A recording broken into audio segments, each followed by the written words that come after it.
ఏంటి తిరిగి కొట్టిండు? కోడి పిల్ల కాలు గోంది అయ్యా అవపడతలేదు. ఎట్లా ఎందుకు తిరిగి కొట్టిండు? కొట్టిండు వాళ్ళ మా ఇల్లు ఇగో ఇట్లా పెయింటింగ్ వాటి పడిలు వాడుకున్నాం. మా ఇల్లు బయట కట్టేస్తారు. ఆ గడ్డి బయట కాడిపోయి గడ్డి బయట గడ్డి వేస్తే గడ్డిగా ఉంటుంది. ఆ అవసరం కట్టి తీసుకొని అట్లే పూల పట్టుకోండి. ఇప్పుడు ఆడి తీసుకొచ్చిన నేను చూడకుంటే ఏమో మరి ఏమో వచ్చిందో ఆ చూడండి వాడిని. మేము ఎట్లా అంటాం, పండ్లతో మేము ఇద్దరం ఆడనే ఉన్నాం. మిగల వాళ్ళం మేము చూస్తుంటేనే. ఇప్పుడు ఆ కోడిని ఆడి తీసుకొచ్చినావు. ఇప్పుడు ఈడికే పోలీస్ స్టేషన్. ఇప్పుడు ఏం చేయాలి కోడి మీద?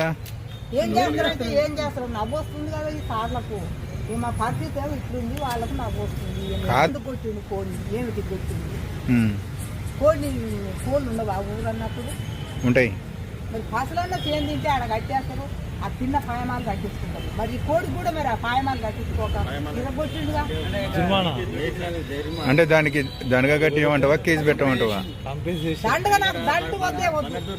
దానికి ఒక శిక్ష ఎందుకు కొట్టిండు, ఏమిటి కొట్టిండు, మళ్ళీ ఈ తాప పాలు పెరుగుకోకుండా మా జోలికి రాకుండా కేసే పెట్టాలి. దానికి ఎంత నాకు దండగా దలగవాడ అని దండగా నాశనం అయిపోయింది. అని దండగా ముందు నష్టం కానీ మాకు ఆ దండగా సరే పొద్దున